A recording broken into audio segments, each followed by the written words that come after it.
تو پہلا اعتراض داڑھی کے حوالے سے یہ کیا گیا کہ قرآن مجید کی سورہ روم کی آیت نمبر 30 میں بہت وضاحت سے اللہ میاں نے بتایا ہے کہ اس نے ایک فطرت پہ آپ کو پیدا کیا ہے، اس فطرت پہ ہمیں رہنا ہے اور اس فطرت کو تبدیل نہیں کرنا۔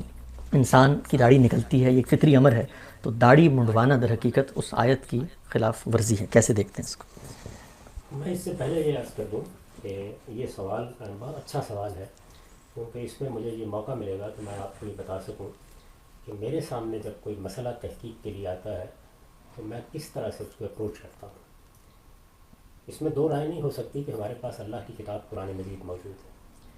قرآن مجید ہی کو سب سے پہلے دین سے متعلق کوئی مسئلہ ہو تو دیکھنا چاہیے۔ آپ قرآن مجید کو اگر اس لحاظ سے دیکھیں کہ وہ نماز کے بارے میں ہدایت کرتا ہے، وہ حج کے بارے میں بتاتا ہے، وہ اخلاقی اصول بیان کرتا ہے، وہ بعض جرائم کی سزائیں بیان کرتا ہے، وہ جہاد کے احکام بیان کرتا ہے، تو کیا وہ متعین طور پر بھی داڑھی کے بارے میں کوئی بات کہتا ہے؟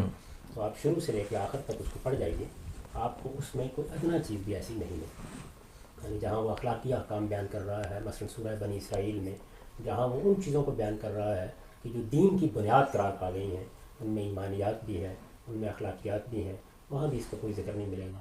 وہ جب شریعت کی چیزوں کی تنقید کر رہا ہوتا ہے، مثلا طلاق کے احکام بیان کر رہا ہے یا اور دوسری چیزیں، وہاں بھی کوئی اس کا ذکر نہیں ہوگا۔ یہ قرآن مجید کی جو دو آیات ہیں، یعنی ایک سورہ بقرہ میں اور دوسرے سورہ روم، سورہ نساء میں، سورہ نساء میں اور سورہ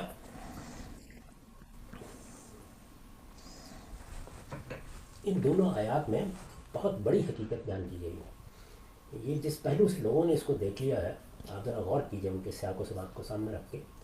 زیر بحث مسئلہ یہ ہے کہ اس دنیا میں اللہ تعالیٰ نے جو اپنا دین دیا ہے، یہ پورا دین جس کو ہم نبیوں کا دین کہتے ہیں، اس کی بنیاد کس چیز پر ہے؟ اللہ تعالیٰ یہ بتاتے ہیں کہ اس کی بنیاد انسان کی فطرت پر ہے۔ یعنی ایسا نہیں ہے کہ ہم نے اوپر سے کوئی چیز اس کے اوپر لاد دی ہے۔ اللہ تعالیٰ نے انسان کی جو فطرت بنائی ہے وہ اسی دین کا تقاضا کرتی ہے۔ اس کو فطرت کو آپ فطرت کے لفظ سے بھی تعبیر کرتے ہیں عربی زبان میں، اور خلق کے لفظ سے بھی تبدیل کرتے ہیں۔ اللہ تعالیٰ یہ کہتے ہیں کہ تمہیں یہ دیکھنا چاہیے کہ تمہاری فطرت خدا نے کیا بنائی ہے۔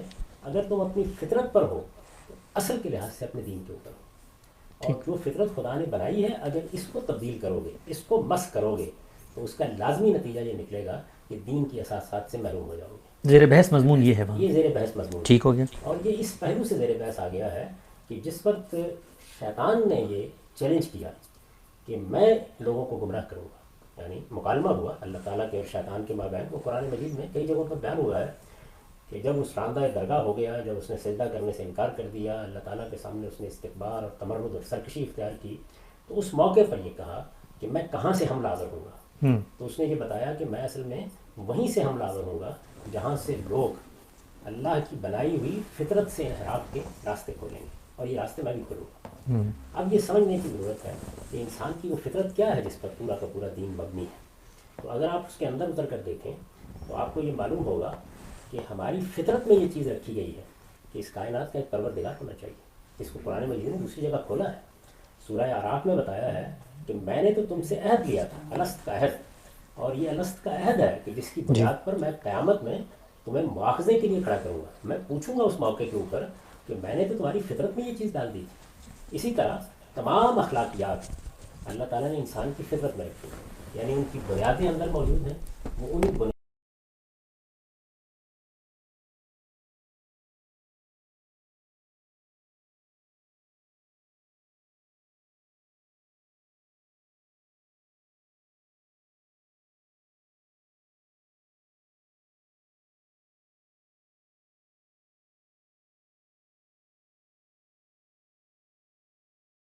فجور ہے اور کیا چیز تقویٰ ہے، کیا چیز صحیح راستے پر رکھتی ہے انسان کو اخلاقی اعتبار سے، اور کیا چیز انحراف قرار پا جاتی ہے۔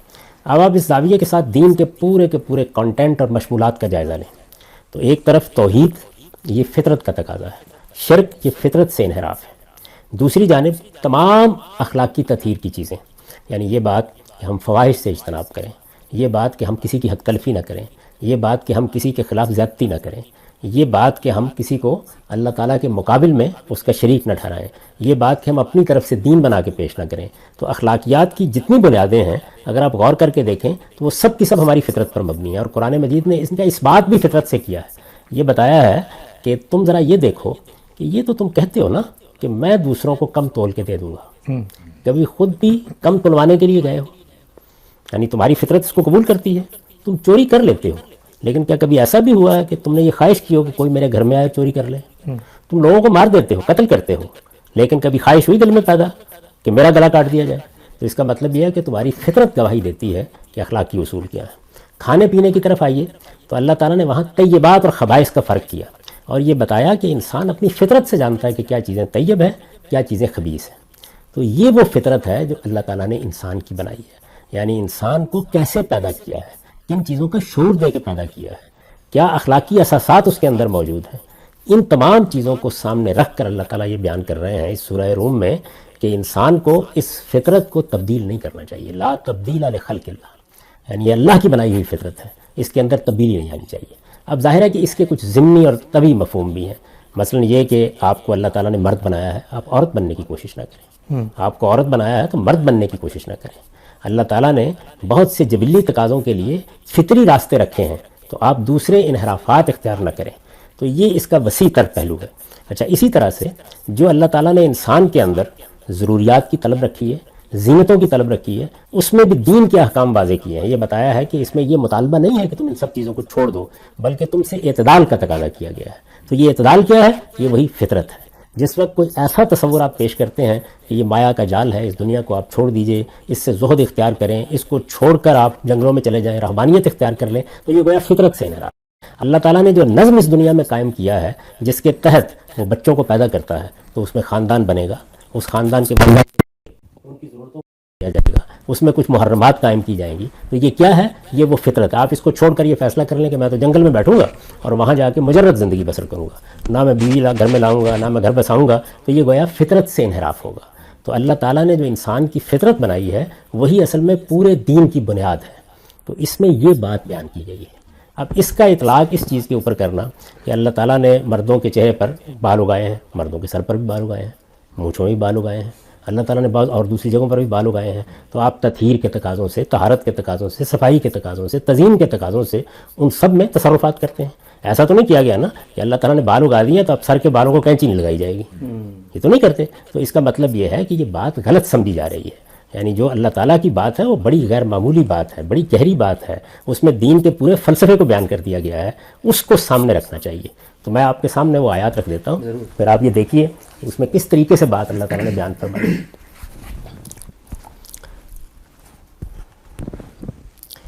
یہ سورہ روم ہے اور اسی میں زیادہ تفصیل سے یہ بات بیان ہوئی ہے۔ دیکھیے فرمایا فَأَقِمْ وَجْهَكَ لِلدِّينِ حَنِيفًا فِطْرَتَ اللَّهِ الَّتِي فَطَرَ النَّاسَ عَلَيْهَا لَا تَبْدِيلَ لِخَلْقِ اللَّهِ ذَلِكَ الدِّينُ الْقَيِّمُ وَلَكِنَّ أَكْثَرَ النَّاسِ لَا يَعْلَمُونَ۔ یعنی پیچھے کچھ حقائق واضح کیے ہیں، اس سے پیچھے جو سیاق ہے اس میں یہ بتایا ہے کہ شرک کتنی بڑی غلاظت ہے، توحید کی دعوت دی ہے۔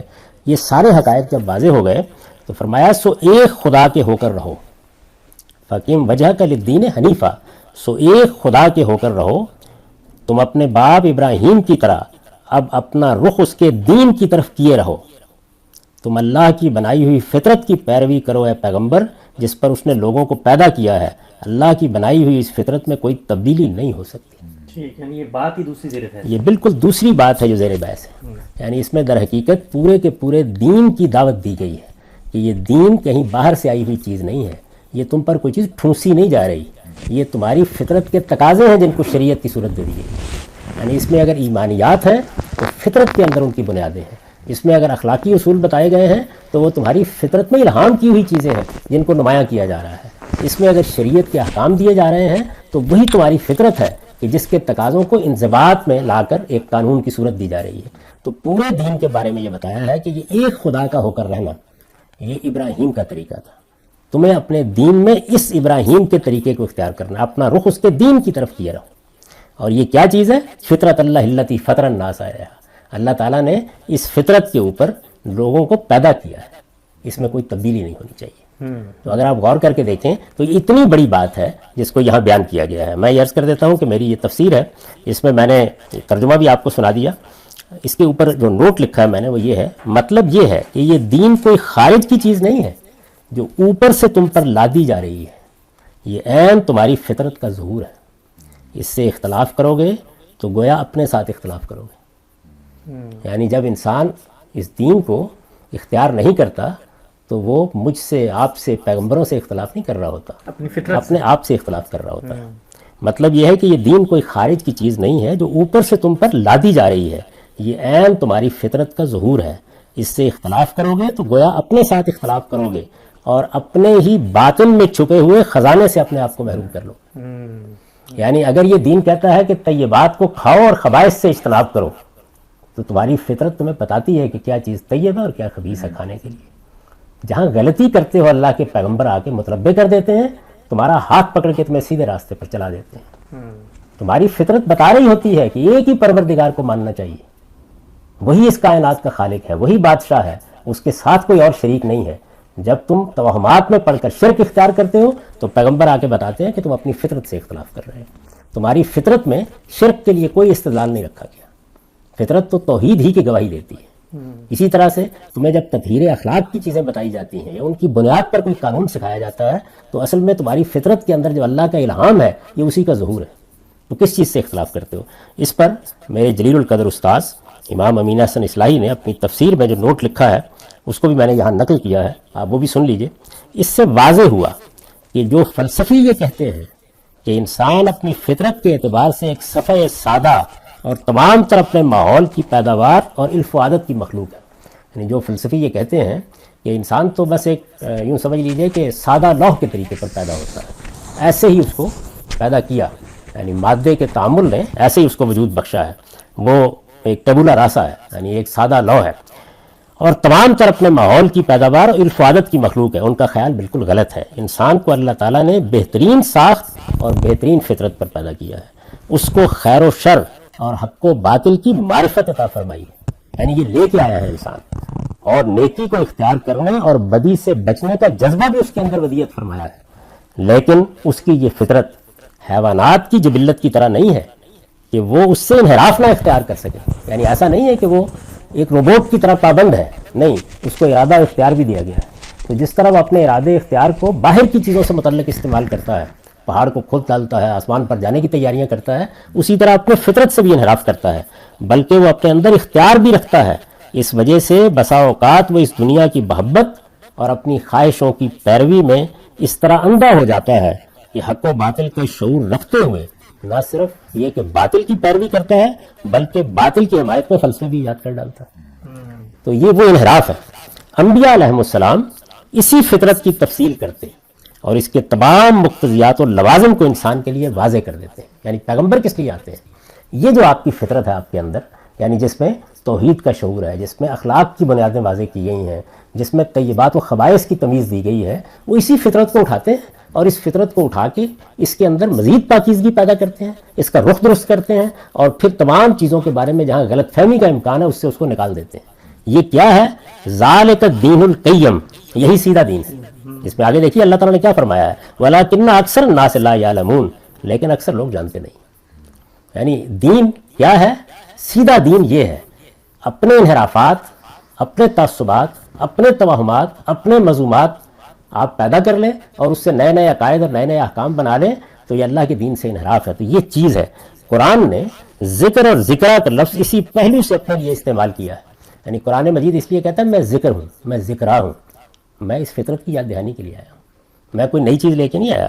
مدعا یہ ہے کہ وہ در حقیقت انہی حقائق کی یاد دہانی کرتا ہے جو انسان کے اندر موجود ہیں لیکن وہ انہیں فراموش کر بیٹھتا ہے. تو یہ بات ہے جو یہاں کہی گئی ہے. جب شیطان نے یہ چیلنج دیا کہ میں انسان کی فطرت کو تبدیل کر دوں گا تو اس کا مطلب یہ ہے کہ میں اسے ان انحرافات کی طرف لے جاؤں گا جو توحید کی بجائے شرک کو اس کا دین بنا دیں گے، جو اخلاقی چیزوں کے اہتمام کی بجائے فواحش کی اشاعت کی طرف اس کو رغبت دلائیں گے، اسی طرح سے لوگوں کی حق تلفی سکھائیں گے، اسی طرح سے لوگوں کے خلاف زیادتی، جان مال آبرو کے خلاف زیادتی کے داعیات پیدا کریں گے.